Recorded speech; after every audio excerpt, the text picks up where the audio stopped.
이 주된 일자리에서 이탈하는 연령이 보통 49.3세에서 52.9세 이 사이를 왔다 갔다 합니다. 그런데 이 자료들에는 최근에 가파른 구조조정의 분위기가 담기지 않았죠. 예전에 우리가 알던 구조조정이라고 하는 것들은 기본적으로 기업이 어려워졌을 때 몸집을 줄이기 위해서 하는 경우가 네. 많았어요. 근데 요즘은 좀 다르죠. 분위기가. 기업들이 나빠지기 전에 선제적으로 기업의 효율성을 도모한다는 차원에서 구조조정을 진행을 해요. 네. 이미 닥치면 늦는다라는 분위기가 저변에 깔려 있는 거죠.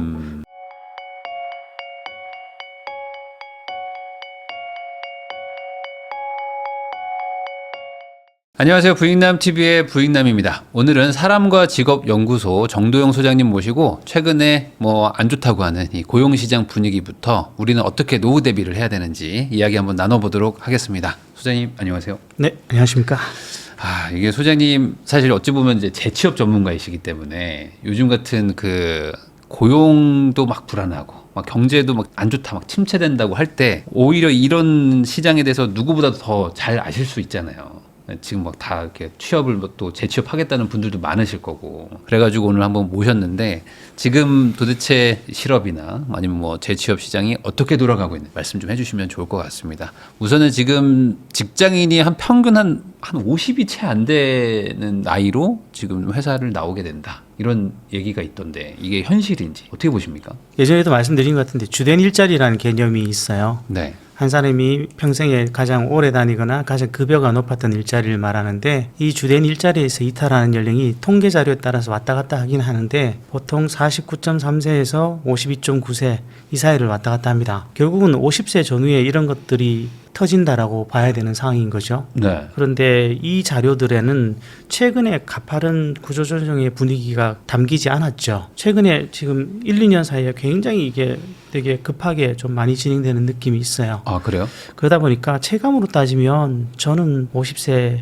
미만까지 내려오고 있다라고 느껴집니다. 최근에 좀 유독 더 뭐랄까요? 좀 이렇게 해고가 더 많아졌다. 그들은 구조조정 혹은 희망퇴직이라고 얘기를 하죠. 네.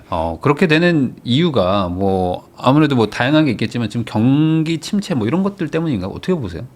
경기 침체 분명히 반영이 될 텐데 예전에 우리가 알던 구조조정이라고 하는 것들은 기본적으로 기업이 어려워졌을 때 몸집을 줄이기 위해서 하는 경우가 많았어요. 근데 요즘은 좀 다르죠. 분위기가. 기업들이 나빠지기 전에 선제적으로 기업의 효율성을 도모한다는 차원에서 구조조정을 진행을 해요. 네. 이미 닥치면 늦는다라는 분위기가 저변에 깔려 있는 거죠.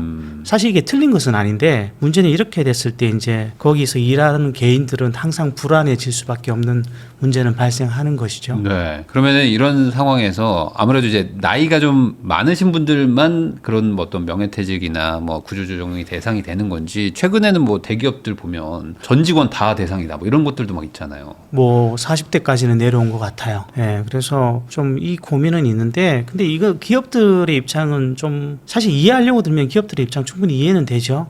경기는 나빠지고 있고 또 사실 예전처럼 막 층층이 쌓여 있고 사람이 많은 조직을 지금은 좋은 조직이라고 보지 않죠. 오히려 비대한 조직으로 판단하는 경우가 많은데 이런 것들이 효율적이지 않다라고 판단하는 거예요. 당연히 이제 중간 관리자를 줄일 수 있으면 더 줄여서 굉장히 빠르게 움직일 수 있는 조직들을 만들고 싶어 하고요. 그런 과정, 거기다가 이제 우리나라에서 안 그래도 사실 100인 이상 기업의 52.6% 정도는 여전히 연금급제를 진행하고 있거든요. 그래요? 그러다 보니까 사실은 그런 것들이 이제 정년 연장까지 감안을 하면 기업으로서는 미리 조금 선제적으로 이런 작업들을 해보고 싶다라는 생각을 가질 수 있는 것이죠. 그러면 이게 역설적으로 얘기하면은 이제 기업들도 당연히 자기의 어떤 경쟁력을 유지하기 위한 행위라면 기업 입장에서 막 내보내는 게 차라리 낫다라고 판단을 한다는 거잖아요. 아니면 이제 사업 자체가 이제 점점 줄어들기 때문에 어쩔 수 없이 내보내는 거일 수도 있겠지만 뭐랄까요? 이제 아무래도 이제 시대가 막 바뀌고 하다 보니 좀 이제 약간 나이가 좀 있는 분들은 이게 따라가지 못해서 그러는 건지 전체적인 어떤 분위기가 왜 이렇게 흘러간다고 보세요? 다 포함되어 있다라고 보면 될 것 같습니다. 저는 이때까지 이쪽에서 일을 하지만 기업에 돈을 벌어주는 것이 눈에 보이는 사람을 내보낸 경우는 본 적이 없습니다. 설사 60이 넘었더라도 그러니까 기업에서는 당장 이 사람이 막 절대적으로 필요한 일적 자원은 아니라고 보는 것이죠. 근데 이렇게 생각하면 예전에는 좀 묻어가는 인력들이 있었단 말이죠. 네. 예, 좀 못해도 표시도 잘 안 나오고 그냥 그렇게 같이 일을 하면서 살아갈 수 있었는데 요즘은 정말 선별된 집단들만 끌고 가고 싶어 한다라는 거죠. 근데 사람이 사실 어떤 무리의 사람들을 갖다 놔도 층위가 갈리잖아요. 네. 그런 상황에서 이제 보통의 중간층에 있는 사람들이 살아남기가 점점 빡세지는 표현이 좀 그런데요. 그런 상황이 돼가고 있는 것이죠. 그러면은 이제 뭐 이런 얘기도 있거든요. 뭐 대기업 들어가면 뭐 쉽사리 못 자르기 때문에 뭐 요즘에 정년 많이 채웁니다. 뭐 이런 댓글들도 달리는데 대기업이라고 이거에서 예외는 아니다. 뭐 이렇게 봐야 되는 건가요? 모든 대기업이 다 그런 것은 아니고요. 사실 정년까지 그래도 보장이 될 만한 곳들은 이른바 노조가 강력한 곳들이 좀 그럴 네. 가능성이 있고요. 심지어 뭐 노조가 굉장히 강하다는 어떤 모 회사조차도 사무직은 정년까지 못 가는 경우가 대부분인 경우도 굉장히 많습니다. 네. 그래서 그건 기업에 따라서 케이스 바이 케이스로 봐야 될 것 같은데 뭐 사실은 보직이 없는 상태에서 희망퇴직을 공고를 했을 때 과연 뭐 이걸 계속 버티는 것이 더 나은지 이런 부분에 대해서는 아무도 자신 있게 말을 못하는 것이죠. 그러니까 이게 그러면은 대기업이라고 좀 뭐 예외는 아니다라고 보면 중견기업이나 뭐 중소기업 이쪽은 상대적으로 더 안 좋은 건가요? 사실 여기가 훨씬 심각하죠. 예, 대기업이 이 정도 몸살을 앓으면 중견기업이나 중소기업들은 훨씬 더 힘든 상황으로 갈 수 있다라는 것이죠. 네. 심지어 뭐 일부 중소기업들은 사람 자체가 모집이 안 되는 경우도 꽤 많잖아요. 네. 그러면 이제 젊은 청년들은 모집이 안 되고 있는 분들은 내보내고 뭐 이런 건가요?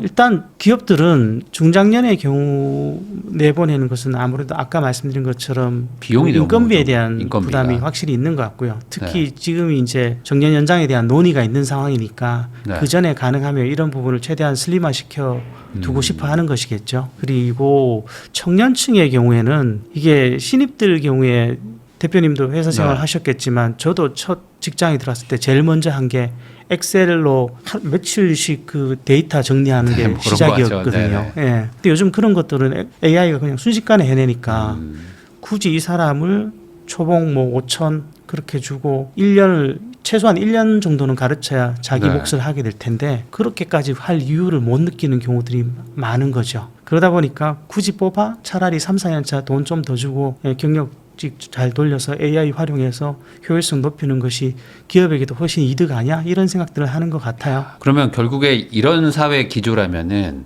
기본적으로 있는 그 회사에서 최대한 경쟁력을 살려서 이제 남아 있어야 되겠지만 뭐 꼭 그게 아니더라도 본인의 어떤 뭐 잘하는 걸 살려가지고 이제 경력을 기반으로 한 이직들 이렇게들 하면서 뭔가 자리를 잡아가야 된다는 그렇게 해석을 해야 될까요? 신입으로는 안 되겠네요. 쉽지가 않겠죠. 경력이 있는 사람들은 오히려 정말로 자신이 탁월한 경력이 있고 네. 역량이 있는 사람들은 오히려 훨씬 더 활동하기 좋은 시대일 수도 있어요. 예, 그런데 신입의 경우에는 이런 식이 되면 예전에 올드루키 전략이라는 게 있었어요. 네. 그것도 몇 년 전에 잠깐 나와서 조금씩 알려지기 시작한 거였는데, 그러니까 중견이나 중소기업에서 경력을 쌓고 네. 신입으로 더 큰 기업에 도전을 하는 그런 형태가 되는데, 그런 것처럼 어쨌든 경력을 쌓고 좀 더 큰 기업으로 도전하는 경향은 조금 더 많아질 여지가 있을 것 같습니다.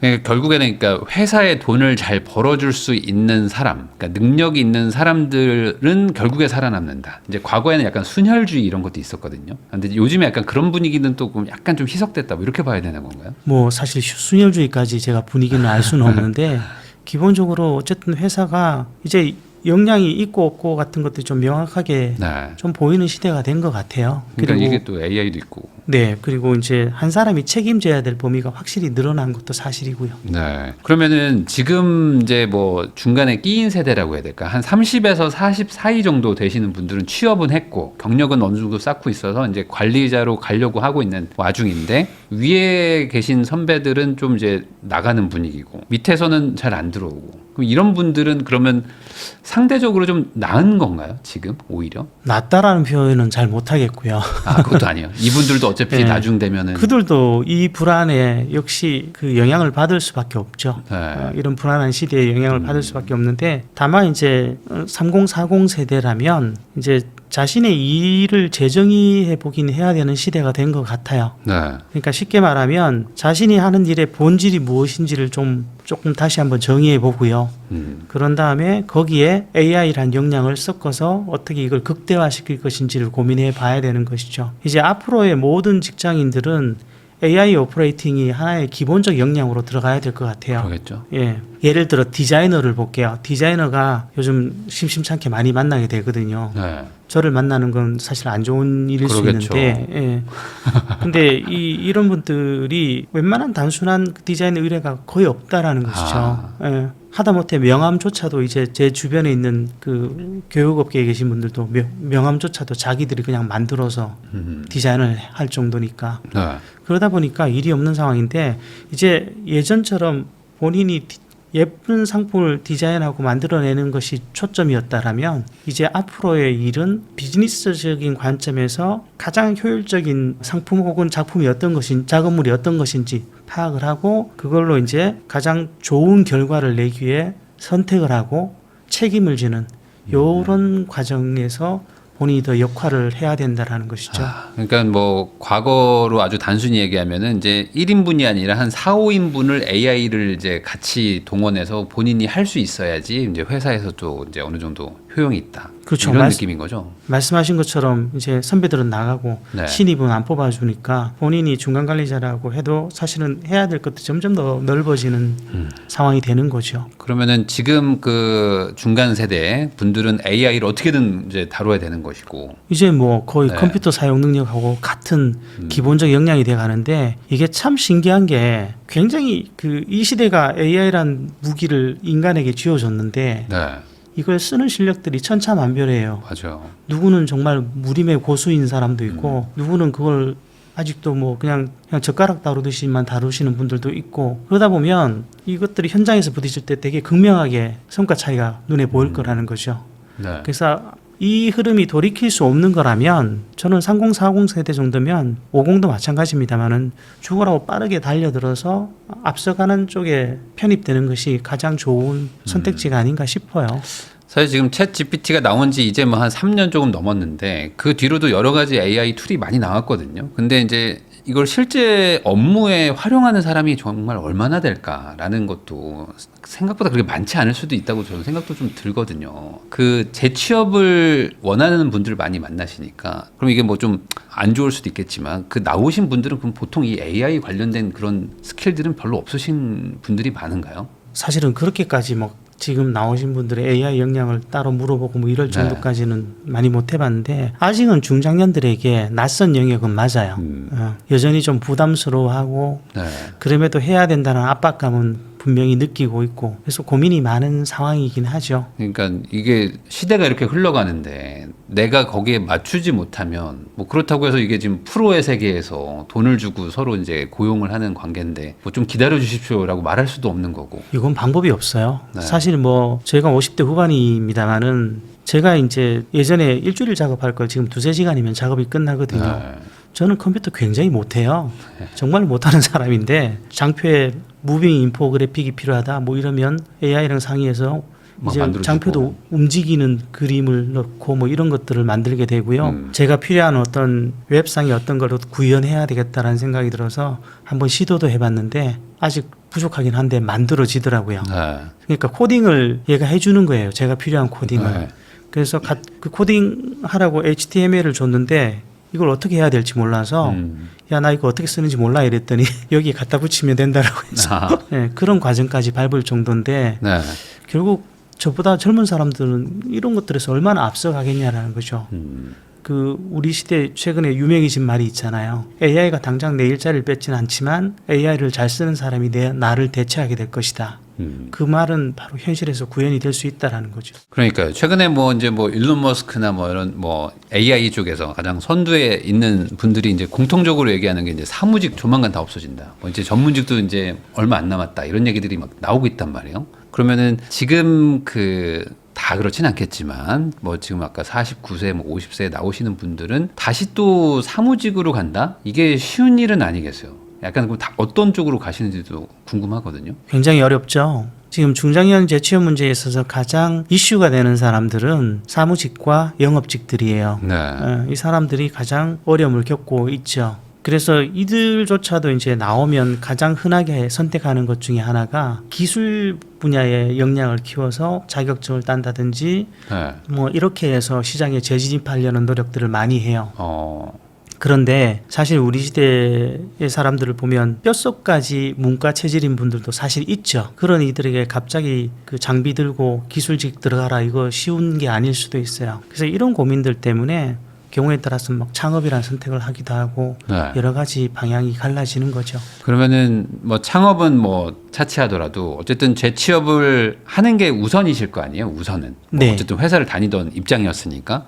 그러면은 소득이 과거보다도 좀 많이 줄어들 텐데 최근에 어떤 분위기는 어떤가요? 원래 월급이 한 100만 원이라면 지금 어느 정도까지 좀 낮춰야 되나요? 이것도 통계치가 굉장히 자료가 여러 가지로 나눠지는데 통상 20%에서 40% 정도 감액된다는 얘기가 많아요. 20에서 40%. 예. 특히 여기서 한 가지 좀 주목해야 될 거는 전 직장이 좋았던 사람일수록 네. 감액 폭이 커질 여지는 충분하다라는 거죠. 네. 2023년 국민일보 자료였던 걸로 기억하는데 월 550만 원 받던 사람이 퇴직하고 받는 걸 봤더니 46.8% 정도 줄었다. 예, 550 이상이신 분들은 그 정도가 네. 감액이 되더라는 거죠. 그래서 이건 뭐 개인차가 심할 수밖에 없는데 경우에 따라서는 절반까지도 날아갈 수 있다는 걸 각오해야 되는 상황이 벌어지는 거죠. 그러면은 기존 연봉이 중요한 게 아니라 어차피 재취업을 하면은 연봉이 그냥 거의 비슷하다. 뭐 이렇게 봐야 되는 건가요? 아니죠. 사실은 우리 시대 부자가 되는 방법 중에 가장 뭐 재테크 쪽 네. 채널에서 이런 말씀드리면 그렇지만 재테크로 성공할 수 있는 사람이 얼마나 되는지는 조금 고민스럽긴 해요. 네. 개인적으로. 그런데 일반적이라면 자신의 주된 경력에서 일을 오래 한 사람들이 작은 부자는 되죠. 첫 직장에 들어가서 좋은 직장에서 정년까지 있었다. 사실 이 정도만 돼도 노후 걱정은 거의 없죠. 예.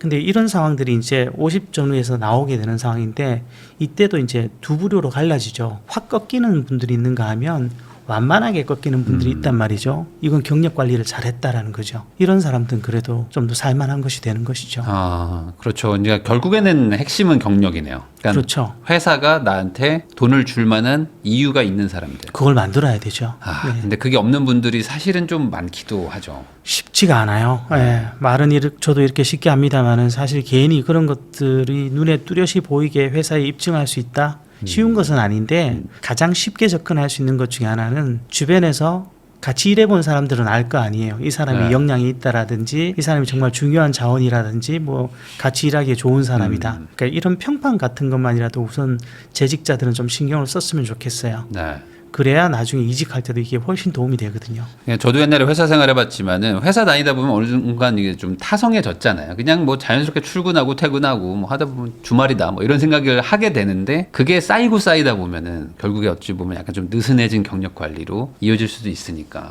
근데 요즘에 또 트렌드가 이게 선후가 바뀌어서일 수도 있는데 50이면 나가니까 회사에서 또 열심히 해야 된다라는 또 동기도 많이 낮아진 것 같더라고 보니까 요즘에는. 네, 그것도 뭐 있을 수 팀장하고 있죠. 뭐 임원 안 하려고 한다고. 아마 요즘 청년들이 회사를 들어가면서 나는 정년까지 갈 거야를 꿈꾸는 분들이 많지 않을 거예요. 네. 그런데 저는 거기서도 조금 의문은 갖고 있어요. 회사를 벗어나서 뭔가를 생각하고 있다라면 그것이 이제 회사에서 열심히 일하는 것과 전혀 다른 문제일까라는 거죠. 그러니까 제가 예전에 그런 경험이 있었는데 A라는 회사에 퇴직자 상담을 하러 갔었어요. 그 회사에서는 이미 뭐 10년도 전이긴 한데 그 사실은 회사에 머물렀으면 하는 사람들과 네. 나가줬으면 하는 사람들을 권유해줬으면 하는 사람들을 두 부류로 나눠서 리스트를 줬어요. 네. 내가 이렇게는 할 수 없다라고 얘기를 했더니 그래도 얘기는 좀 해달라고 해서 그냥 듣고 전달하는 정도로 하려고 먼저 얘기를 진행을 시켰어요. 그랬더니 정작 나가줬으면 하는 사람들은 전부 다 이 회사에 뼈를 묻겠다고 그러고 있고 아, 회사에 남아줬으면 하는 사람들은 전부 다 나갈 나가려고 궁리를 하고 하고. 있더라고요. 네. 그래서 그걸 보면서 과연 직장에 머무르려는 노력과 나가려는 노력이 전혀 다른 선상일까? 이 직장에서 가치 있는 역량을 만드는 사람들은 시장에서도 역량이 있다라는 의미일 것이고 혹은 반대로라도 결국 재직 중에 나의 가치를 올리는 데 집중해야지 내가 뭐 여기 정년 안 다닐 거라고 여기서 대충 하는 사람 그러면 사실 주변의 평판도 그렇고 그 사람에게 좋은 기회가 갈 가능성은 현저히 떨어진다라는 것이죠. 네, 결국에는 이제 그 효율적으로 해보겠다라고 하는 게 길게 봤을 때는 악수를 두는 거일 수도 있죠. 어찌 보면은 그냥 우직하게 내가 지금 이 자리에서 최선을 다한다는 게 뭐 길게 봐서 더 좋은 경우들도 있을 수도 있고요. 네. 근데 중요한 거는 어쨌든 핵심은 회사에 기여를 할 수 있는 그런 경력자가 되어야 된다. 저는 개인은 모두 다 1인 기업이라고 봅니다. 예. 네. 회사를 다니면서도 직장인이긴 해도 결국 내 가치는 내가 만드는 것이고요. 내가 가치가 떨어지면 회사도 언젠가 나를 버릴 것이고, 예. 회사의 가치가 떨어지면 나도 회사를 버릴 것이고. 그것도 맞죠. 뭐. 예. 서로 뭐 이건 계약 관계니까. 그래서 자신의 몸값을 최대한 올릴 수 있는 그런 노력들은 꼭 필요하다고 봅니다. 근데 이게 단순히 열심히 한다는 개념은 아니잖아요. 그럼요. 다들 막 아침에 출근해서 퇴근을 야근까지 했다고 나를 왜 자르냐 뭐 이렇게 얘기하시는 분들이 많아요. 네. 네, 그런 개념은 아니죠. 그럼요. 오히려 예전에 시간 개념으로 하는 것들은 이제 먹히지 않죠. 네.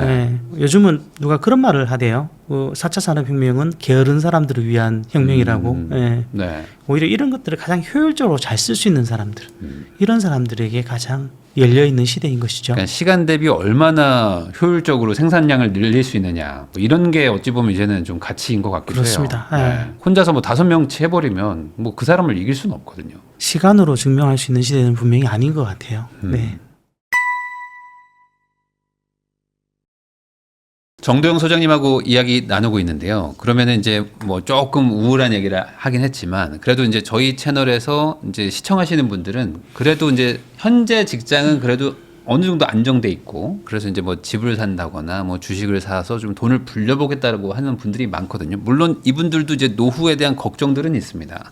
그러면은 지금 이 시청하시는 분들을 좀 대상으로 말씀을 드리면 어쨌든 소득은 생겨요. 근데 이게 조만간 49세든 뭐 50 언제든 그 언저리쯤에는 내가 나갈 수도 있다는 거를 각오도 하고 계실 겁니다. 그럼 뭔가 추가적으로 엑스트라 머니, 뭔가 현금 흐름이 생겨야 되는 거잖아요. 이런 거를 뭘 가장 추천하세요? 저희 쪽에서는 그러니까 생애 설계 분야에서는 네. 노후에 소득을 만들 수 있는 것은 딱 3가지밖에 없다라고 봐요. 네. 첫 번째가 연금이고, 두 번째가 근로고, 세 번째가 투자입니다. 네. 예. 그 노후를 대비한다는 측면에서는 연금이 가장 좋은 수단이라서 특히 뭐 너무 잘 아시겠지만 노후 준비라는 건 빠르면 빠를수록 좋잖아요. 네. 젊어서 조금 더 일찍 준비할수록 훨씬 뒤에 힘이 세지는데 그렇게 연금 준비를 하는 것이고요. 그 다음에 이제 근로는 최대한 길게 끌고 가주시는 것이 개인에게 이롭긴 합니다. 모르겠어요. 나는 일이 없어도 난 너무 재밌게 사는 준비가 잘 된 사람이다. 이러시면 어쩔 수가 없는데 네. 사실은 예를 들어 내가 경제적으로 좀 부유해서 50대에 일찍 은퇴했다. 생각보다 할 게 별로 없어요. 나만 은퇴한 거니까 다른 사람들 다 일하고 있는데. 네. 네, 저도 파이어족 채널을 좀 보긴 했지만 네. 그 파이어족도 노는 사람 거의 못 본 것 같아요. 그럴 만큼 사실은 일은 아직은 우리 시대에 자신의 삶을 같이 하는 동반자적인 성격이 되게 강하거든요. 네. 그래서 이 2가지는 가장 기본으로 두고 투자가 좀 고민인데 예전에 저는 투자는 모르면 안 해도 된다라는 주의였는데 요즘은 조금 저도 생각이 바뀌었어요. 공부는 해야 될 것 같아요. 네.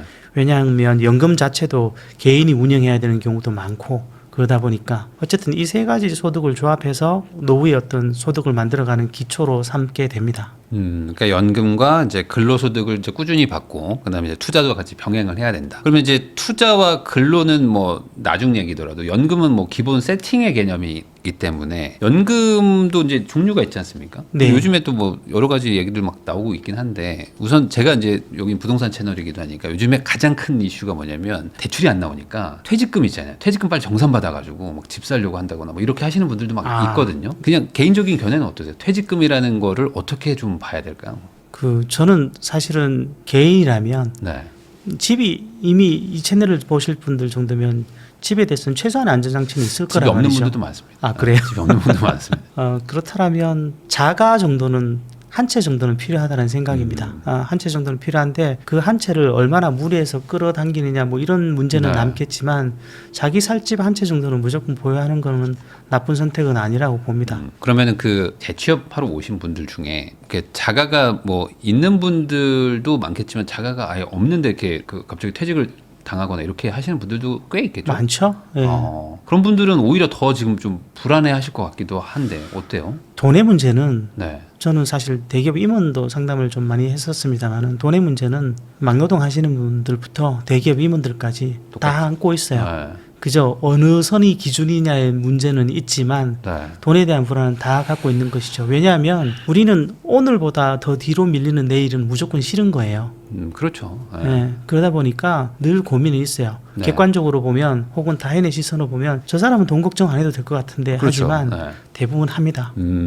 정 대표님도 다 돈 돈 걱정하죠. 걱정하시잖아요. 네. 왜냐면 이제 뭐 20대, 30대 소비 수준으로 돌아가고 싶은 사람도 없으니까 네. 또 각자 그런 거니까. 아니 근데 그러면 이제 퇴직연금 같은 것도 막 있고 요즘에는 이제 다양한 게 있다 보니까 아까 제가 말씀드렸던 거는 퇴직금을 먼저 이렇게 빼버린다라는 게 이제 노후 이 대비와 또 약간 상충되게 이해하시는 분들도 있을 것 같아가지고. 사실 그 부분에 대해서 선악에 대한 판단을 제가 내리긴 쉽지는 않은데 저라면 한 채 정도 내가 왜냐하면 사실 저도 10년 동안 이사를 9번 다녀봤는데 네. 할 짓은 아니더라고요.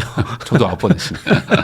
근데 이건 정말 할 짓이 아닌 것 같아서 한 채 정도를 갖고 있는 거는 저는 뭐 나쁘지 않은 선택이라고 보는데 네. 만약에 내가 집을 뭐 여러 채 가진다든지 이런 거는 요즘 분위기에서 그게 좋은 선택인지는 잘 모르겠어요. 네. 그러니까 큰 부자가 되기를 꿈꾸신다면 그거는 뭐 자신이 부동산을 잘 하신다면 선택하실 수 있는 문제일 수 있지만 보통의 사람으로서 내가 노후를 그냥 편안하게 보낼 생각을 하신다라면 일반적으로 연금으로 운영하시는 걸 먼저 추천을 드립니다. 그러면 국민연금은 뭐 자동이니까 이거는 뭐 어떤 세팅의 개념은 없는 것이고 그러면 결국에 개인연금을 얘기하시는 걸까요? 개인연금 그리고 퇴직연금, 예, 퇴직금을 바로 찾으신 분들이 굉장히 많죠. 사실 근데 찾으셔서 이걸 잘 쓰면 다행인데 서울 자가 대기업 네. 김 부장님처럼 상가 거기 사고. 이상한 걸 사버린다든지 그런 문제가 생기면 곤란하니까요. 네. 예. 근데 그러면은 연금은 그럴 위험이 없잖아요. 네. 연금을 받으시면. 그러면은 근데 이제 연금이 생각보다 이제 너무 작잖아요. 그러니까 미리미리 해놓지 않은 분들이 많다 보니까 네. 그러니까 뭔가 좀 이제 추가 소득을 바라는 마음에 뭔가 투자도 하시고 뭐 분양도 받고 막 하시는 것 같은데 이 젊을 때 해놓으면은 충분히 그러니까 생각보다 꽤 많이 세팅을 할 수 있는 건가요? 그럼요. 미리 예를 들면 저희 딸의 경우에 지금 대학교 2학년인데 네. 아르바이트를 좀 많이 합니다. 그래서 월 한 40만 원 정도를 저축하는데 얘가 이런 습관을 한 50세 정도까지만 유지할 수 있다라면 특별히 노후 걱정을 하지 않아도 될 것 같다는 생각을 하고 있어요. 그래요? 그걸 뭐 꾸준히 뭐 장기적으로 최근 같으면 워낙 뭐 S&P 500 같은 거 네. 뭐 굉장히 많이 투자들 하시지만 뭐 정 안 되면 인덱스 펀드라든지 뭐 뭐든 상관없는데 안정적으로 꾸준히 할 수 있는 거. 나중에 그 아이가 뭐 재무적인 부분에 굉장히 밝아지고 재테크에 강해져서 뭐 부동산을 투자하겠다, 네. 뭐 다른 투자를 하겠다, 뭐 그건 말릴 생각은 없습니다. 그런데 보통의 경우라면 그런 것들을 잘 신경을 많이 못 쓰니까 그냥 최소한의 안전장치 정도만 해도 사실 노후는 대비할 수 있다라는 것이죠. 네. 사실 아주 단순히 얘기하면은 저축 50% 하면서 그거를 이제 뭐 주식이나 아니면 뭐 S&P 같은 뭐 최소 연 7에서 10% 연평균 수익률 나오는 데다가 계속 넣으면 절대 끊기지 않고 계속만 넣으면 노후 준비는 다 되거든요. 한 30년 그렇죠. 넣으면. 네. 근데 이제 대부분의 재테크와 관련된 문제는 조급함에서 사고가 나오는 것 같아요. 크게 한방하고 싶어하는 네. 그 원금을 잃어버릴 때. 네, 네. 그 부분에서 위험이 좀 있는 것 같아요. 네. 거기다가 그것 요즘에는 또 약간 좀 약해지긴 했는데 몇 년 전만 해도 이제 뭐 욜로라든지 뭐 좀 젊을 때 즐겨야 된다라는 거. 그러면 이런 것들을 반대로 소장님은 약간 좀 재취업 상담하시면서 또 느끼셨을 것 같은데 약간 젊을 때 돈 쓴 게 나중에 좀 후회로 돌아오는 케이스들도 좀 보시지 않았을까 싶기도 하거든요. 돈에 대해서는 대부분 다 후회를 하세요. 예, 충분히 조금 더 뭐 모으고 그럴 수 있었는데 충분히 예, 그렇게는 있었는데. 사실은 우리가 살다 보면 저도 막 헷갈릴 때가 많아요. 사실은 며칠 전에도 저도 잠깐 목포로 네. 여행을 갔다 왔는데 한 해 고생했으니까 잠깐 한 2, 3일 쉬어도 되지 않을까라는 생각에 갔다 왔는데 그러면서 뭐 목으로 돌아다니고 이랬는데 이 시간에 집에서 준비를 하고 다른 자료 좀 챙기고 뭐 이랬으면 훨씬 내 일에 도움이 될 건데 뭐 그런 생각도 좀 들 때도 있죠. 네. 결국은 개인이 선택해야 되는 문제긴 한데 연로가 무조건 나쁘다라고는 생각하지 않습니다. 근데 그것이 미래를 잡아먹는 행위로만 남아서는 곤란하다라는 거죠.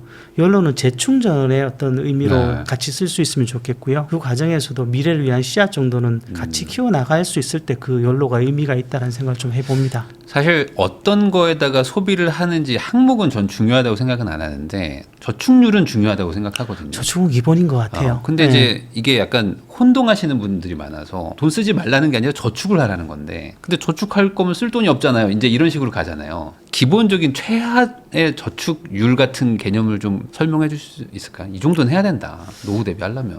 왜냐면 이제 사회 초년생들도 많은데 젊을 때 돈을 막 쓰려고 하잖아요. 사실 이 부분은 뭐 제가 정확하게 뭐라고 말씀드려야 그런데 저는 뭐 제 아이들에게는 월급의 50% 정도는 저축을 50% 했으면 정도 좀 좋겠다라는 해라. 생각을 하고 있습니다. 예.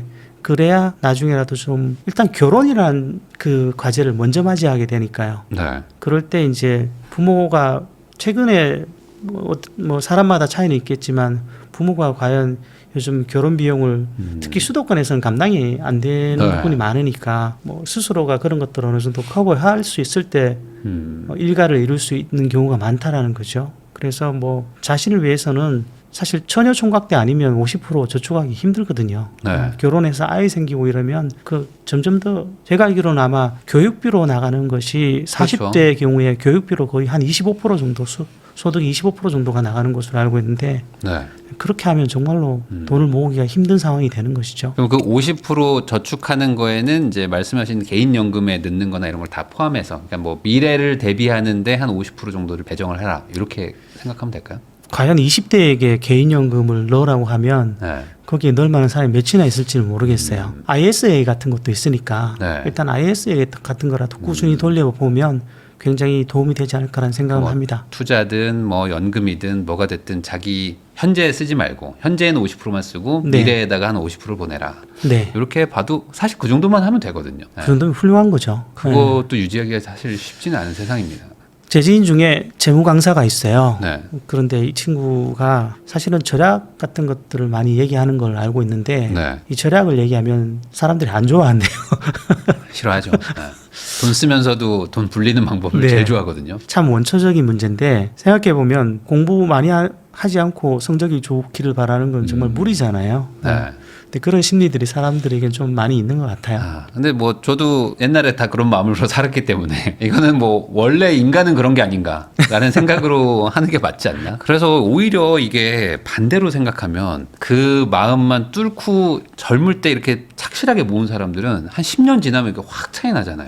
벌어지죠. 네, 근데 그걸 따라잡기가 너무 어렵더라고요. 그러니까 이제 마음은 급해져서 네. 좀 더 높은 수익률 사실은 그 높은 수익률이라는 게 사실은 리스크잖아요. 네. 그런 것들을 막 서슴없이 감당하게 되는 거죠. 그래서 이거 미리미리 좀 할수록 그러니까 시간을 늘리면 리스크를 줄일 수 있는데 시간이 짧다 보니까 리스크를 이제 감수하는 방향으로밖에 갈 수 없는 이런 것들도 한번 생각해 보시면 좋을 것 같습니다. 그 연금 얘기해 주셨는데 국민연금은 어차피 이제 나가는 거기 때문에 사실 아무도 신경을 잘 안 쓰잖아요. 그냥 나가니까. 네. 이것도 조금이라도 좀 좋게 만들 수 있는 어떤 팁이나 뭐 이런 세팅 방법이 있을까요? 일단 국민연금을 좀 늘리는 방법이 몇 가지가 있죠. 대표적인 것이 가입 기간을 늘리는 건데요. 네. 상상이 잘 안 가시겠지만 국민연금을 찾아 쓴 분들도 옛날에는 좀 있으셨어요.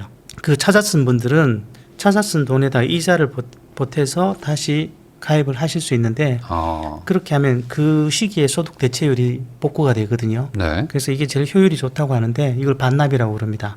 그 다음에 내가 실직을 했다든지 어떤 특수한 이유로 돈이 없어서 납부 예외를 신청한 경우가 있다라면 이때 같이 넣어주시면 네. 당연히 기간은 늘어나는 거죠. 그러니까 또 기간 늘리는 데는 굉장히 도움이 되고요. 그리고 만약에 이게 내가 60이 넘어서도 소득이 좀 있다라면 경우에 따라서는 이미 계속 가입 같은 걸 하시면서 수령 시기를 늦춰도 되는 거죠. 그 말은 지금 국민연금의 어떤 연금적인 효율이 제일 좋기 때문에 이거를 그렇죠. 최대한 하라는 네. 건가요? 그 최근에 나왔던 자료에 보면 50세 현재 50세를 기준으로 했을 때 낸 돈의 2.6배 정도를 받는다라고 해요. 현재 50세는. 예. 그리고 뭐 20, 30대조차도 1.5배에서 2배 가까이 받는다라고 하니까. 네. 그리고 아시다시피 국민연금은 물가에 따라서 조정이 좀 되잖아요. 네. 그러니까 이런 게 사실은 우리나라에서 여전히 내는 돈 많다 뭐 이런 말을 하지만 여전히 국민연금은 좀 더 후한 상황이고 연금 중에서는 네네. 그래도 확실히. 그래서 이걸 굳이 안 들 특히 중장년이라면 이걸 안 들 이유는 없다라는 것이죠. 그다음에 이제 아까 말씀드렸던 것처럼 여유가 있다면 수령 시기를 연기하시면 매년 7.2% 네. 그래서 최장 5년까지 36% 연장이 되잖아요. 36% 증액이 되잖아요. 네. 연간 7.2% 수익을 주는 금융 상품이 별로 없죠. 그 나이에 또 확정적으로 준다는 거는 거의 없어서 네.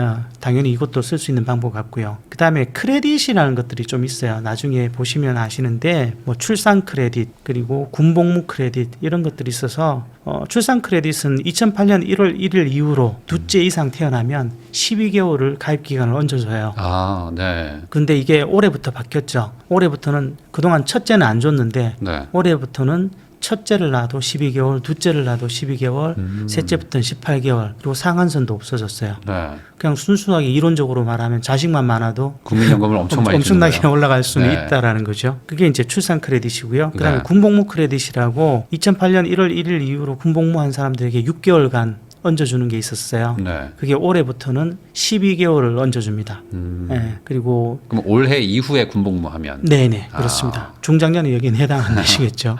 그다음에 이제 실업 크레딧이라고 네. 실업 급여를 받는 동안에도 내가 국민연금을 납부하고 싶을 때 네. 국가에서 평생에 걸쳐서 12개월 정도는 75%를 국민연금의 75%를 지원해 줘요. 그래서 나는 25%만 내면 되는 거죠. 이것도 활용하실 수 있어요. 그럼 실업급여를 받는 와중에도 국민연금을 내는 게 어쨌든 이득이네요. 훨씬 낫죠. 네. 나는 25%만 부담하면은 100%를 네. 다 내주는 거니까. 그렇게 하고 마지막으로 하나 더 말씀드리자면 제가 현장에서 많이 만나본 케이스 중에서는 의외로 배우자를 소홀히 하시는 경우들이 많았어요. 네. 예를 들면 전업주부였다든지 해서 곳곳에 그 국민연금이 펑크가 나 있는 케이스들. 네. 예, 그래서 뭐 납부 예외 신청을 해서 뭐 오래도록 안 가입했다든지 이런 경우가 있었는데 사실은 그럴 필요가 없죠. 조금 여유가 되신다라면 배우자도 지금 설사 놀고 있다고 하더라도 지금 중간값이 100만 원일 거예요. 네. 100만 원 언저리라서 지금 이제 9만 5천 원쯤 되겠네요. 올해부터 9.5%니까 그렇게 낼 때 효율이 제일 좋다고 하니까 네. 당연히 전 배우자도 가입을 시키시는 게 훨씬 좋은 선택이라고 봅니다. 지금 한 40대가 넘는 분들은 웬만하면 국민연금을 최대한 좀 활용을 하라 이렇게 이해를 해도 되는 걸까요? 네, 사람들이 그 국민연금 파산하는 것 때문에 걱정이 걱정 많으시더라고요. 많거든요. 근데 자 생각해 보세요. 대표님이 이제 네. 나중에 나이가 차서 국민연금을 받아야 되는데 우리 파산해서 이제 못 줘라고 하면 네. 가만히 계시겠어요? 가만히 있진 않겠죠. 네. 여기 그건 그럴 수가 없는 거고 결국은 아마 앞부분에서는 점점 더 내는 돈을 조금씩 늘려가고 받는 돈을 줄여가겠죠. 그러다가 또 안 되면 또 무슨 수단을 낼 건데 결국은 지금 낼 수 있을 때 빨리 내두시는 게 훨씬 이득이라는 거죠. 네. 이게 뭐 아예 못 받거나 뭐 아예 뭐 파산해서 없어지거나 하기에는 뭐 현실적으로 어렵고 뭔가 다른 방법을 찾을 거니까. 그 정도면 대국민 사기극이라서 그렇게는 좀 어려울 것 같아요. 네. 그리고 이제 그런 거라고 생각하더라도 안 낼 방법도 현실적으로 없고요. 네, 지금은 이제 체납하면 압류가 들어오니까 이제는. 네. 네. 그래서 차라리가 뭐 미래에 저축한다라고 생각하고 연금 중에 제일 효율이 좋은 설계니까 그렇습니다. 이걸 한번 네. 하는 거는 나쁘지 않다라고 얘기를 해주셨습니다. 사람과 직업 연구소 정도영 소장님하고 이야기 나누고 있는데요. 그러면 이제 50대, 60대 분들은 어찌 보면 이제 준비를 못한 상태에서 이제 나오는 경우들도 많고, 아까도 말씀하셨듯이 연금, 그다음에 근로, 투자인데 5060이 투자를 한다는 것도 조금 리스크가 느껴지고, 그럼 아무래도 근로소득을 최대한 연장하는 이게 5060에게는 가장 현실적인, 가장 확실한 노후 대비, 노후 준비라고 봐야 되겠죠. 아무래도. 네, 제가 보기엔 그렇습니다. 근데 역설적으로 지금같이 AI도 막 발전하고 40대도 막 이 회사가 이렇게 나오는 와중에 5060의 일자리가 많으냐 이 부분에 대해서도 의문이 좀 있으실 것 같거든요. 이건 고민이 남죠. 확실히 일자리 문제도 좀 어려워지는 상황이고요. 특히 네. 일자리의 질 문제가 굉장히 심각한 상황입니다. 사람들은 모두 좋은 일자리를 얻고 싶어 하는데 네. 통상 55세에서 64세 퇴직자의 이동 경로를 보면 제일 많이 가는 쪽이 단순 노무 쪽입니다. 네. 이렇다는 것은 개인의 눈높이에는 전혀 안 맞는 경우들이 많이 생길 수는 있다라는 것이죠. 근데 그럼에도 불구하고 쉬는 것보다는 그러니까 노후 준비가 안 됐다면 뭐라도 하면서 시간을 좀 벌어야 된다 이렇게 봐야 될까요? 그게 개인에게는 훨씬 유리한 선택이 됩니다. 왜냐하면 통상 나이 들면 사람을 괴롭히는 4가지 정도가 있다라고 합니다. 네. 그게 이제 가난, 질병, 그리고 역할의 상실이거든요. 근데 돈이 있으면 가난 정도는 커버가 되는데 나머지는 돈으로도 잘 커버가 안 되는 경우가 많습니다. 네. 뭐 이렇게 얘기하시면 그건 네가 돈이 너무 적기 때문이 아니냐고 따지실 분도 계실 것 같은데, 근데 사실은 일은 이 4가지가 어느 정도 커버가 되거든요. 일을 하시면서 가난이라는 부분을 좀 덜 수 있고, 그 다음에 일을 하시면서 건강을 좀 더 좋게 만드실 수 있고, 일을 하시는 동안은 남성분들, 특히 남성분들의 경우는 외로움을 덜 타고 그러겠죠. 역할 상실에도 시달릴 일이 별로 없습니다. 그러니까 누가 나를 부르지 않는다는 거에 대한 그 상실감이 상당히 크다고 하시더라고요. 그러니까 내가 알람을 맞출 필요도 없고 나갈 이유가 없다라는 거. 오죽 갈 데가 없으면 산만 가시겠어요. 네. 그런 거가 사실 있다고 하시더라고요. 이런 추운 겨울에는 산에 가는 것도 정말 힘들잖아요. 네. 그만큼 뭔가 자신이 뭘 해야 되는데 이게 안 돼 있는 거예요. 그런 분들은 되게 상실감을 느끼실 수밖에 없죠. 근데 이제 또 상담을 해보시면은 이제 아무래도 이제 사무직이셨던 분들이 사무직을 원하실 텐데 그쪽으로 가기가 쉽지 않다면 결국에는 이제 단순 노무직으로 가야 되는 상황이신 분들도 많을 거 아닙니까?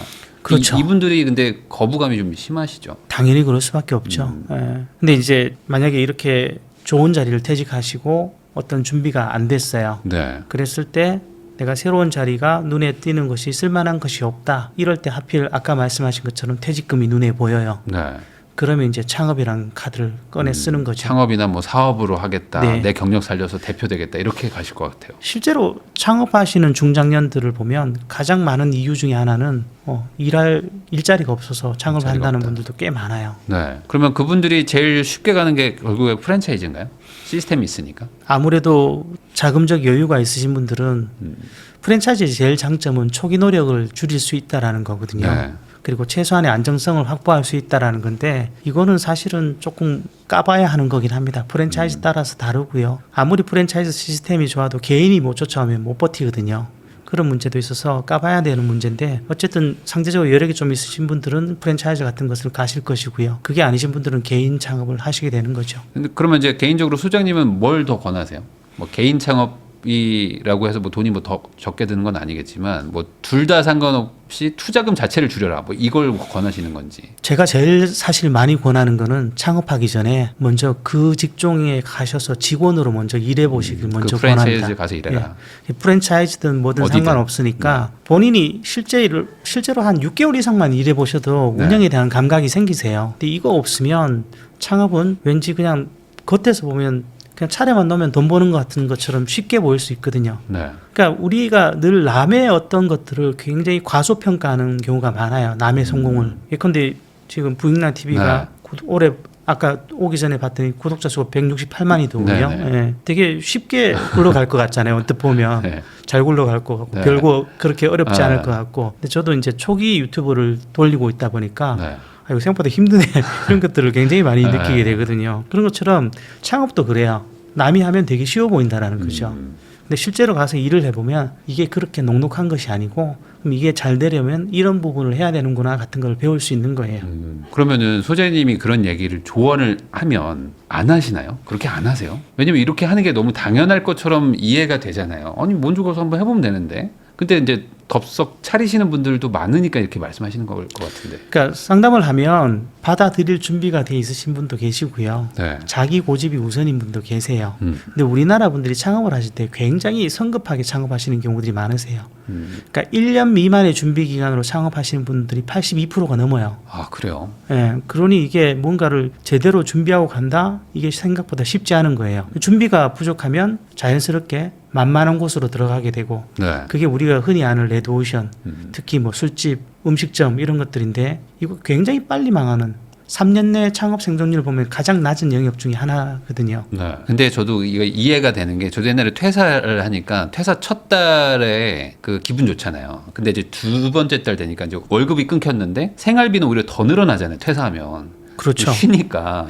회사를 안 가니까 그러니까 이게 마이너스가 나오는 걸 보니까 이거 압박감이 확 오는 거예요. 근데 이제 5060인데 퇴직하셨는데 이제 퇴직금만 있고 막 몇백씩 막 깨먹는다. 그럼 이거 1년을 내가 이렇게 하면 이거 안 되는데 막 이런 생각에 조급해서 차리는 게 아닌가 싶기도 한데 어떻게 맞아요. 예, 마음이 쫓기게 돼요. 그리고 말씀하신 것처럼 나는 나왔는데 내 동기는 회사를 다니고 있고 나만 점점 뒤로 처지는 것 같고 그런 뭔가 게 보여주고 싶은 거죠. 네. 아까 말씀드린 대기업 김부장 드라마도 네. 그런 보여주고 그렇죠. 싶은 욕구가 되게 커서 그런 선택지들을 하는 것 같은데 결국 이런 부분에서 또 역시 그 개인 성향 차이가 좀 나옵니다. 제 고객 중에도 그런 분이 있었거든요.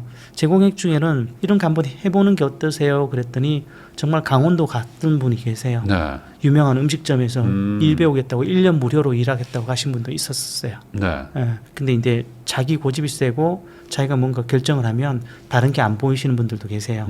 이런 분들은 뭔가 좀 조심을 해야 되죠. 야, 그러면 이제 프랜차이즈만 뭐 있는 건 아니니까 그냥 1인 창업 있잖아요. 1인 개인 창업이나 아니면은 뭐 기존의 어떤 경력을 살려가지고 나는 아예 대표가 되겠다 하시는 분들도 있는데 여기도 이제 갈릴 것 같아요. 그러니까 투자금을 많이 투입해서 이제 뭐 오프라인 기반이든 뭐 공장이든 뭐 이런 걸 하시는 분들이 있고 아예 그냥 자기의 어떤 전문성을 가지고 뭐 컨설팅이라든지 해서 소위 말하는 이제 지식 창업 같은 거 하시는 분들 뭐 이게 경력마다 다르겠지만 둘 다 가능하다 그러면 처음에는 좀 투자금 안 드는 걸 추천을 하시는 편인가요? 일단 제조업 하시는 분을 1인 기업이라고 부르는 경우는 뭐 정말 그렇게는 안 드물고요. 되겠지만. 예, 보통은 저는 이제 가벼운 창업이라는 표현을 많이 씁니다. 가벼운 창업. 예, 보통은 중장년 같은 경우는 경험이 굉장히 많죠. 그리고 지금 시대는 개인이 어떻게 자신의 주변을 세팅하느냐에 따라서 개인의 영향이 엄청나게 커진 시대입니다. 그러다 보니까 이런 것들을 잘만 꾸미시면 사실 큰 비용 안 들이고도 창업을 하실 수 있는 경우들이 많거든요. 네. 예, 뭐 대표적인 게 방금 말씀하신 지식 창업이고 저도 사실 그런 쪽에 창업을 한 사람인데 네.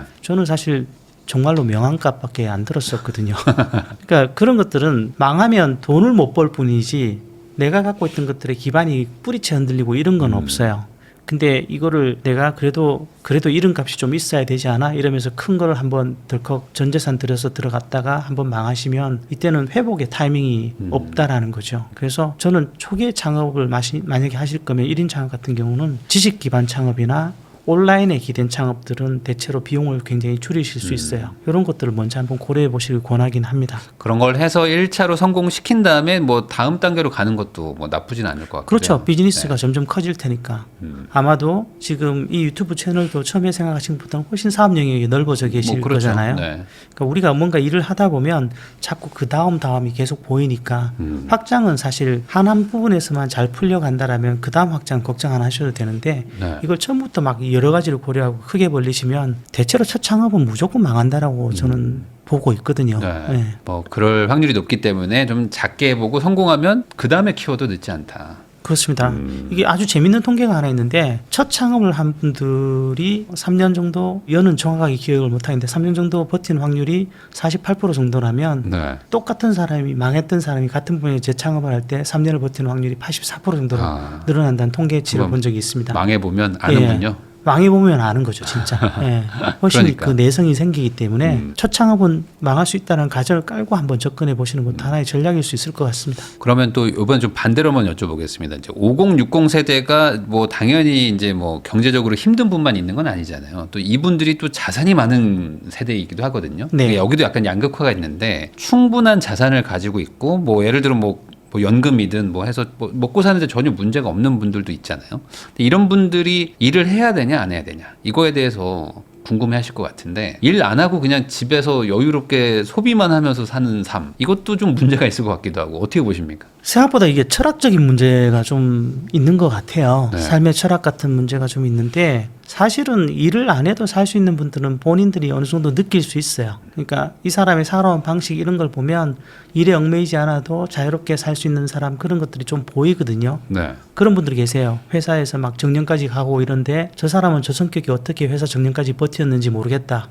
이런 분들 계실 수 있거든요. 근데 이런 분들이 퇴직하면 날아다니는 경우들이 많아요. 네. 예, 꾸준하게 일만 해오던 사람들은 정작 퇴직 이후에 그런 시간이 주어졌을 때 이거 잘 못 견디는 분들이 많거든요. 네. 그리고 자신의 어떤 삶의 증명을 성과, 뭔가 결과 만드는 거 이런 것들로만 증명해 오시던 분들은 갑자기 싹 없어지고 마음대로 하세요 하면 이게 정말로 힘드신 경우들이 많아요. 그래서 그 본인을 좀 살펴보실 필요가 있을 것 같아요. 네. 무조건 일을 꼭 해야 된다는 말은 아니지만 확률적이나 뭐 이런 쪽으로 접근을 해본다라면 우리나라의 중장년은 무조건 일을 하시는 쪽이 훨씬 편안한 노후를 맞이할 가능성이 높다라고 말씀드릴 수 있을 것 같습니다. 아무래도 또 열심히 사시는 분들이 많기 때문에 그런 분들이 이제 어느 정도 이제 자유가 생기는 게 마냥 좋은 건 아니다. 아예 전업 투자자 하겠다는 분들 요즘 좀 많거든요. 그러니까 주식이 또 잘 되기니까 이거 배당주 넣고 이거 싹싹싹 돌리면은 한 10억으로 하면 연 뭐 한 4천 번다. 뭐 이러면서 이제 세팅해서 우리 지방 가서 살자.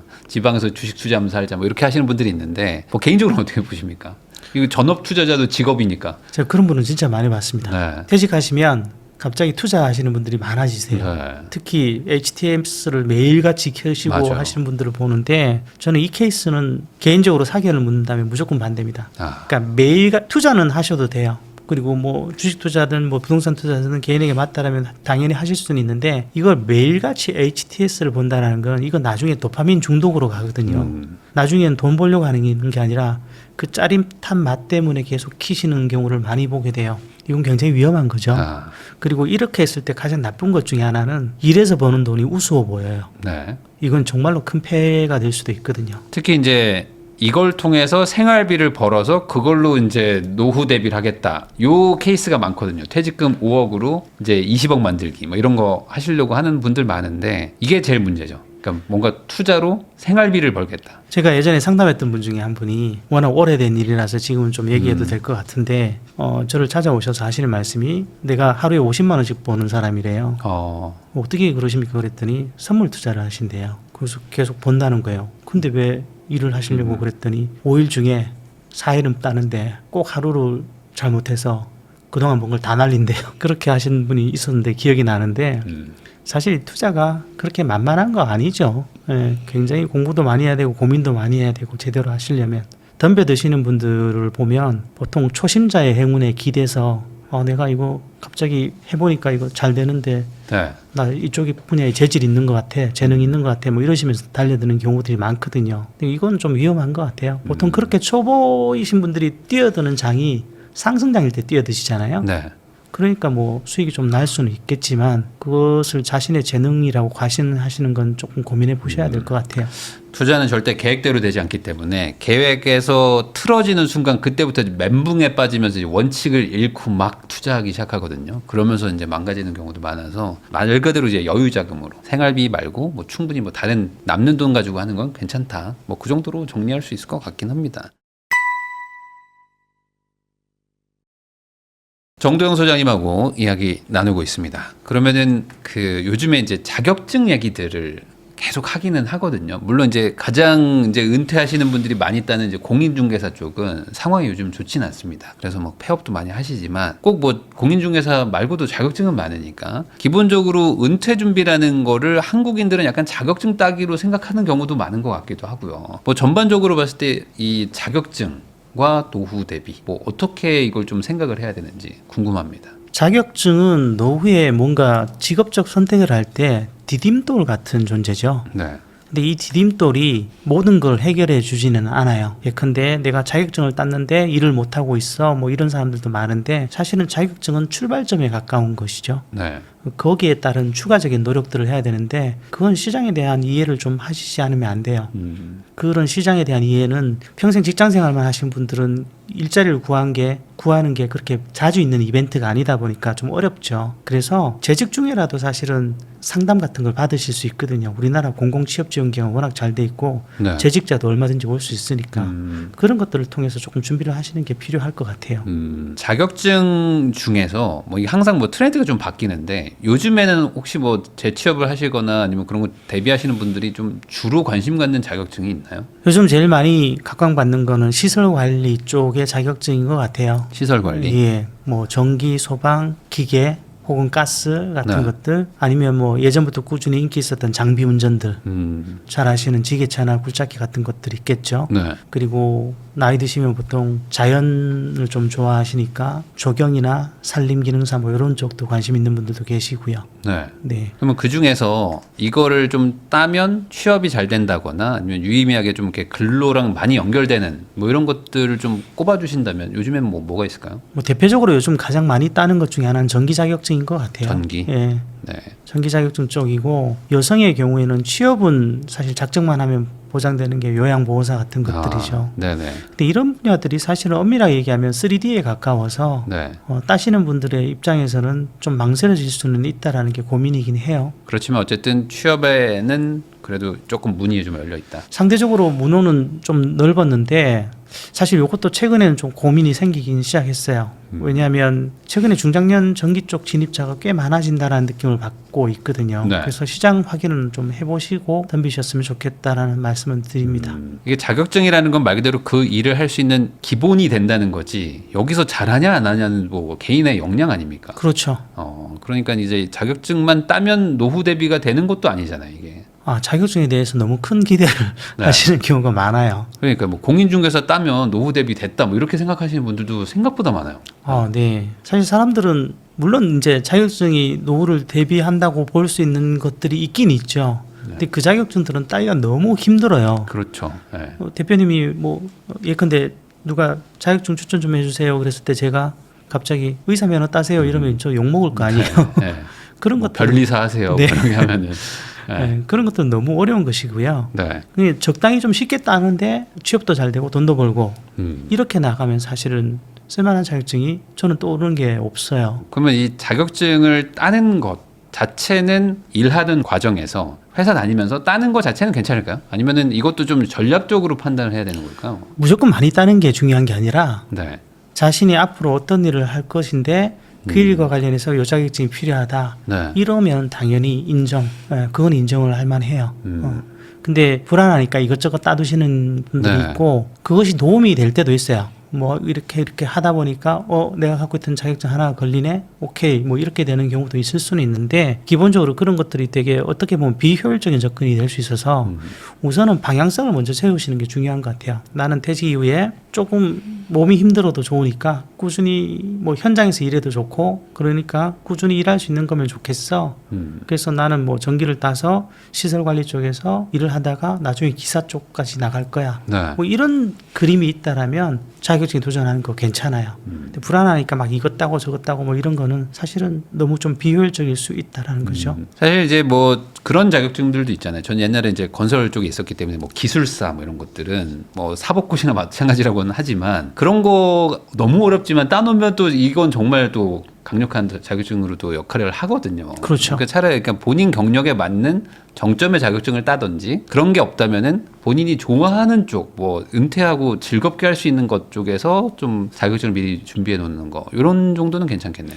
맞습니다. 정확하죠, 그게. 예. 근데 아무 상관없는 자격증을 따시는 분들이 많아요. 영업하기 싫어요. 나는 누구 만나는 거 싫은데 공인중개사 따시는 분들 꽤 많거든요. 그러니까 불안하니까 따는 거죠. 의외로 그 자격증 시장은 불안을 먹고 사는 시장일 수도 있어요.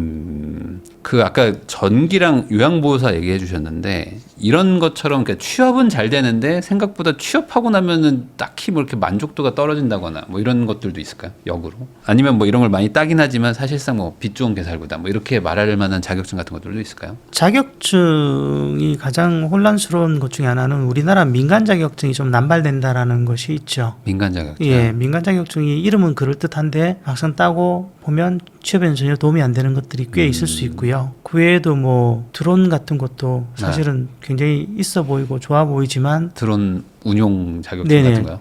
그 초경량 비행장치 자격증인데 네. 이게 사실은 일자리가 그렇게 많은 영역은 아니에요. 그 막상 뒤져보면 일자리가 정말로 없는 영역 중에 하나거든요. 네. 그랬을 때는 과연 이게 그 자격증 자체는 굉장히 사람들이 관심이 많고 알만한 자격증이지만 막상 취업에는 크게 도움이 안 된다라면 네. 개인에게는 이게 시간과 노력을 들이는 일인데 고민이 남는 영역인 거죠. 그러면은 지금 뭐 말씀해 주신 것들도 어찌 보면 약간 좀 마이너한 건데 있어 보여서 따지만 그 결국에 그 이후가 없다면은 이거는 딸지 말지부터 고민을 해봐야 된다는 얘기네요. 그렇죠. 네. 자격증은 결국에 이제 과정인 거고 그 목적지가 뭐냐 이 부분이 없으면은 의미가 없다. 이렇게 볼 수도 있겠네요. 그러면 결국에 이제 5060이신 분들은 한 30대 중후반부터는 한 미래의 플랜을 어느 정도 세워놓지 않으면 이게 현실적으로 좀 쉽지 않겠어요. 우리나라에서 30대 중반부터 노후 설계를 할 만큼 네. 생각이 깨 있는 분들이 생각보다 별로 많지는 없어요. 않을 것 같아요. 대부분 그러면 이제 나오기 직전에 막 하시는 거예요. 그렇죠. 고민들은 하세요. 네. 뭐 실제로 50대조차도 근데 그 고민의 질이 굉장히 좀 약해요. 아 약해요. 그 고민들을 전부 술집에서 하시고 나랑 똑같은 사람과 이야기하시고 뭐 이렇게 해서는 결론이 잘 안 나오거든요. 저녁 먹다 그냥 한마디 하고 또 잊어버리고. 그렇죠. 굉장히 휘발성이 강한 고민이 돼버리는 거죠. 이렇게 해서는 달라지는 게 없어요. 네. 그래서 만약에 진짜로 그럴 생각이 있다면 저한테도 가끔 그런 것들이 오거든요. 굉장히 진지한 문의가 메일로 와요. 뭐 영상에서 뵀는데 이런 고민이 있는데 상담을 좀 하고 싶다. 뭐 사실은 그런 경우에 제가 따로 만나지는 못하는데 메일로라도 제가 아는 거는 얘기해 드리는 경우가 좀 있긴 있습니다. 근데 네. 그 질문조차도 굉장히 천차만별인 것이 저 1년 후에 퇴직인데 어떻게 하면 좋아요? 이렇게 뜬금없이 날아와서 네. 할 말이 없어서 회신을 못 드리는 경우도 있고 이런 준비를 했는데 여기서 현재 걸려 있는데 이 다음 수순에서 내가 뭘 했으면 좋을지 모르겠습니다 라고 해서 보자마자 무슨 말씀을 드려야 될지 바로 오는 분들도 계세요. 이런 차이들이 있는 거죠. 근데 진지한 고민을 한 사람에게는 답을 얻을 기회가 있어요. 적어도 아무 준비 없이 나오는 사람보다는 뭔가 할 수 있는 기회들이 있는데 이거를 진지하게 고민을 하는 것이 잘 안 되신 분들이 꽤 많아요. 그러면 이 질문을 거꾸로 드려야 될 것 같습니다. 최소한의 어떤 준비 연수 이런 게 있을까요? 왜냐면 이제 뭐 물론 이제 퇴직을 이제 급작스럽게 겪는 분들도 있겠지만 어느 정도 이제 회사를 다니다 보면 알잖아요. 아, 내가 몇 년 정도 남았다. 그러면은 지금부터 준비해야 돼라는 어떤 그 마지노선 같은 게 있는지 뭐 빨리 하면 좋겠지만 정말 사실은 우리가 정년 외에는 퇴직 시기를 정확하게 예측하기가 힘든 경우가 많죠. 네. 그렇게 본다라면 정말 마지노선은 퇴직 1년 전 정도까지는 방향에 대한 정리 정도는 해두셔야 돼요. 나가면 뭘 할 예, 것이다. 그래야 남은 1년 동안 준비를 좀 하고 경우에 따라서 모자라면 실업급여 받으면서라도 준비를 할 수 있는데 이거를 많은 분들이 퇴직하고 실업급여 받으면서 준비하겠다라고 생각하시거든요. 이러면 늦어요. 네. 실업급여가 제일 길어봐야 9개월인데 네. 경우에 따라서 그 9개월로는 자격증도 쓸만한 거 하나 따기도 쉽지 않고요. 그리고 그 9개월도 막상 퇴직하시면 해외여행도 다녀오셔야 되죠. 그렇죠, 뭐. 뭐 이런저런 거 하시다 보면 그때부터 방향 준비하시잖아요. 실업급여 끝날 때까지 방향도 안 잡히는 경우가 태반이에요. 방향을 잡기 위해서 여행을 가시는 경우도 있고 또 인생에 뭐 한번 네. 심각한 고민을 해보겠다면서 이제 떠나시는 분도 있고. 예전에 산티아고 갔다 오신 분이 그런 분도 있는데 있죠, 뭐. 방향 좀 잡으셨습니까? 그랬더니 힘들기만 했다고. 그러니까 이게 방향은 약간 누가 이렇게 도와줘서 잡는 게 아니고 본인이 이제 심사숙고를 해봐야 되는 거잖아요. 꾸준히. 생각을 발전시키는 게 중요해요. 네. 그러니까 어떤 것들을 보시면 아 저게 좋아 보이는데 그러면 왜 좋은지 그러면 그쪽으로 가려면 어떻게 해야 되는지 이렇게 해서 한 발 정도 더 나가는 작업이 필요한데 네. 굉장히 많은 분들이 저거 좋네 이러고 그냥 잊어버리세요. 이러면 생각의 진전은 없다라는 거죠. 그리고 그런 분들도 있는 것 같아요. 그러니까 좋다고 생각하고 본인 혼자서 계속 좋다고만 믿고 있는 분들도 있잖아요. 그러니까 실제 좋아 보이면 가서 한번 그 업계 사람들 만나보고 맞아요. 해보면 아 이게 아니구나라는 걸 아는데 네. 그냥 계속 고민만 하고 걱정만 하다가 이제 나중에 가보니까 이제 아 이거 아니네라고 하시는 분들도 좀 많은 것 같고요. 굉장히 많죠. 네. 아마도 그 이면에는 나는 아직은 아닐 것이다라는 생각이 좀 있으신 것 같아요. 예전에 제가 만났던 분이 요리를 너무 좋아하셔가지고 자기는 이제 그 음식점을 하겠다고 하셨는데 음식점 하는 걸 좋아하는 게 아니었던. 그냥 자기는 요리를 하는 게 좋은 거지 음식을 만들어서 파니까 너무 힘들다고 미치겠다고 하셨던 분이 그거 있었거든요. 힘들죠. 이게 완전 다른 건데 어찌 보면. 네. 근데 이런 것들이 이제 좀 뒤섞이다 보니까 너무 깊게 고민 안 하시고 그냥 시간을 보내는 경우도 있는 게 아닌가라는 생각도 좀 듭니다. 맞아요. 네. 그러면 아무것도 모르겠다 이런 분들도 있잖아요. 저는 뭐 네네. 방향도 모르겠고 진짜 뭐 어떻게 해야 될지도 모르겠어요라는 분들은 뭐부터 시작을 해야 되나요? 아 방향을 아예 못 잡겠다. 네. 그냥 저는 그냥 회사 다니고 지금 정신없이 살고 있는데 노후 대비 뭐 나중에 은퇴 이후 뭘 해야 될지도 모르겠다. 이런 분들이 그냥 자격증부터 따거든요. 우선 잘 모르겠으니까. 저는 그 방향이 아예 안 잡히시는 분들에게 권하는 가장 쉬운 방법 중에 하나는 네. 롤 모델을 찾아보라는 말씀을 많이 드려요. 롤 모델. 살다 보면 내 주변에 나도 저 사람처럼 한번 살아봤으면 좋겠다. 이런 분이 있을 수 있죠. 혹은 내 주변에 없더라도 책이나 인터넷이나 이런 곳에서는 얼마든지 만날 수 있는 모델이란 말이죠. 네. 그러면 그런 사람들은 어떻게 해서 이런 과정을 가게 됐는지에 대해서 조금 더 파고 들어가 보고 네. 그런 과정의 작업을 하시다 보면 그림이 좀 그려진다라는 거죠. 기본적으로 방향 설정을 한 다음에 움직여야지 무작정 나간다고 해서 뭐 답이 나오는 것도 아니니까. 그 마치 그 부동산 투자하는데 불안하니까 막 여기저기 아무데나 네. 사놓고 한 군데만 터져라 하는 거하고 비슷하지 않나요? 뭐 그런 거일 수도 있습니다. 결국에는 이제 집중을 해야 된다. 선택과 네. 집중. 요즘에 AI가 이제 하도 이슈니까 AI 관련돼서도 뭐 자격증 추천해 줄 수 있는 게 뭐 있을까? 아니면 이쪽은 뭐 굳이 관련이 없을까요? 아직 선도적인 자격증은 없는 것 같아요. 네. 그러니까 외국의 빅테크 같은 데서 그냥 뭐 그런 것들 자격증이 일부 있는 것 같은데 네. 그것이 아직 뭐 대중적으로 얼마나 받아들여지고 있는지는 모르겠고요. 국내에서는 AIC라고 해서 네. KT하고 한국경제신문이 만든 AI 자격증이 있어요. 이게 국가공인 민간 자격증으로 등록이 된 자격증이거든요. 네. 국가공인이 된 민간 자격증이라는 건 그래도 최소한의 공신력은 있다라는 건데 이것도 아직은 뭐 어느 정도까지 시장에서 이걸 수용해 주는지는 모르겠는데 젊으신 분들이라서 이런 여력이 있으시다면 이런 것들을 따두셔도 도움이 되실 것 같고요. 만약에 중장년 같으시면 AI와 관련된 자격증보다는 제가 당부드리고 싶은 거는 내 업무와 관련해서 이걸 활용하는 능력, 이게 사실은 제일 먼저 신경 쓰셔야 될 것 같은데 이 AI 역량은 제가 겪어본 바에 의하면 쓰면 쓸수록 늘죠. 네. 그래서 일단은 매일같이 자꾸 들어가서 작업을 한번 실제로 해보시는 것들을 많이 하시지 않으면 잘 안 늘어요. 그걸 작정하고 들어가시면 늘 일이 없거든요. 빨리 친숙해지시는 게 좀 필요해요. 어느샌가 뭐 저도 아침에 일어나면 제일 먼저 AI부터 키고 시작을 하거든요. 네. 제가 제 안의 표현에 따르면 궁금한 게 많은 사람이라고 하는데 네. 궁금한 게 많은 사람들은 정말로 AI를 활용하시기에 도움이 되실 거예요. 그러니까 뭐 AI는 자격증보다는 이제 활용법을 더 많이 좀 네, 익혀야 특히 된다. 내 업무와 관련해서 내가 경력이 좋은 분야와 관련해서 네. 이걸 매칭시킬 수 있을 때 내 경력은 시장에서 가장 가치가 극대화된다라는 거죠. 그러면 이제 마지막으로 이제 자격증은 아니고 소위 말하는 예전에 이제 기술을 배우면 굶어 죽지 않는다. 뭐 이런 얘기들 부모님 세대들이 많이 하셨잖아요. 네.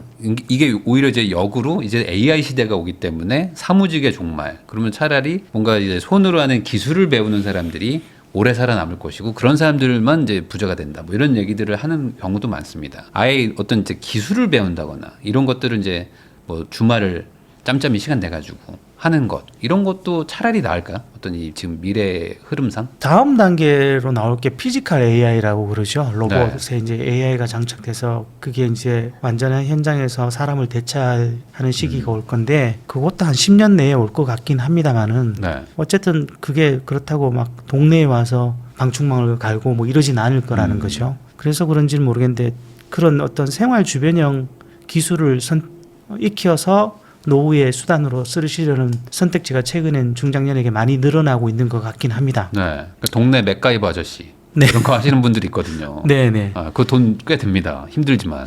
네. 네, 그래서 그런 것들은 어쨌든 10년 정도는 유용할 것 같아요. 근데 그 이유는 사실 요즘 시대는 10년 이후를 예측한다는 게 너무 어려워서 그렇죠. 그 이유는 뭐 알 수가 없는데 분명한 것은 단기적으로는 어느 정도 효과가 분명히 있을 것 같고요. 대신에 이제 거듭 말씀드리지만 앞으로 어떤 이런 변해가는 과정에서 본인이 관심을 갖고 내일에서 그 변화들을 주시하면서 대응하실 필요가 제일 중요한 것 같아요. 네. 자, 오늘 뭐 소장님하고 많은 얘기를 나눠봤지만 결국에는 상대방이 나를 찾는 그런 사람이 돼야 된다. 결국에는 이게 핵심인 것 같아요. 그러니까 내가 여기에서 버티고 있는 게 중요한 게 아니라 상대가 나를 원하면 뭐 나는 당연히 뭐 있고 싶은 만큼 있을 수 있는 거니까. 네. 뭐 자격증이든 뭐든. 네. 사실 이 얘기하면서도 마음이 무거워요. 네. 내가 그럴 사람 같으면 이거 나왔겠냐 안 뭐 보지 이러실 뭐. 수도 뭐 이럴 이러실 수도 수 있을 있죠. 것 같아서 쉬운 것은 아닙니다. 쉬운 것은 아닌데 한 가지 어쨌든 네. 한 가지라도 내가 다른 사람과 비교했을 때 뭔가 줄 수 있는 게 있다라면 우리 시장에서 경쟁해 볼 수 있다라는 것이고요. 네. 그게 없다라면 아까도 말씀드린 것처럼 주변에 평판 같은 것들만 잘 만들어 놓으셔도 좋은 일자리 여부일지는 모르나 주변에 평판이 좋으신 분들이 놓는 경우는 별로 없어요. 아, 우리 시대에도. 그래서 그런 부분만이라도 좀 잘 활용하실 수 있다라면 내 하나 정도는 어떻게 해결하실 수 있지 않을까라는 기대를 해봅니다. 사실 이게 뭐 결국에는 그 내가 얼마나 또 준비하고 미리 뭔가 이렇게 탄탄하게 다져놨느냐가 또 이제 노후 대비의 뭐 결론이겠죠. 정확하게는 뭐 내가 해놓은 게 없는데 갑자기 잘 될 일은 없잖아요.